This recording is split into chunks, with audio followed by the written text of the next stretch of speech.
கோவை மாவட்டம் பெரியநாயக்கன்பாளையம் அருகே உள்ள பிளிச்சி ஊராட்சிக்கு உட்பட்ட சின்னமத்தம்பாளையம் பகுதியில் தனியார் மதுபான கூடம் முன்பு ஒருவர் குடிபோதையில் அருவாளால் வெட்டி கொலை செய்யப்பட்ட சம்பவம் பெரும் பரபரப்பை ஏற்படுத்தியுள்ளது.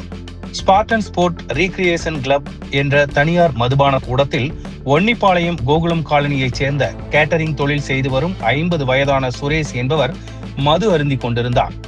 அப்போது அதே இடத்தில் மது அருந்திக் கொண்டிருந்த திருமலை நாயக்கன்பாளையம் பெருமாள் கோவில் வீதியைச் சேர்ந்த ஆட்டோ ஓட்டுநர் தமிழ்ச்செல்வன் என்பவருக்கும் சுரேஷுக்கும் இடையே குடிபோதையில் வாக்குவாதம் ஏற்பட்டதாக தெரிகிறது. இதனைத் தொடர்ந்து சுரேஷ் மதுபான கூடத்திலேயே படுத்து உறங்கியுள்ளார். இரவு 11 மணி அளவில் மதுபான கூட ஊழியர்கள் கடையை மூடுவதற்காக சுரேஷை வெளியே அழைத்து வந்து கூடத்தின் முன்புற கேட் அருகே படுக்க வைத்துள்ளனர். இந்நிலையில் முன்னதாக வாக்குவாதத்தில் ஈடுபட்ட தமிழ்ச்செல்வன் இரவு 11:45 மணி அளவில் அங்கு மீண்டும் வந்து தன்னிடம் வைத்திருந்த அருவாளால் சுரேஷின் வலது பக்க கழுத்து, முகம் மற்றும் தாடை பகுதிகளில் சரமாரியாக வெட்டியுள்ளார். இதில் படுகாயமடைந்த சுரேஷ் சம்பவ இடத்திலேயே ரத்த வெள்ளத்தில் துடிதுடித்து உயிரிழந்துள்ளார்.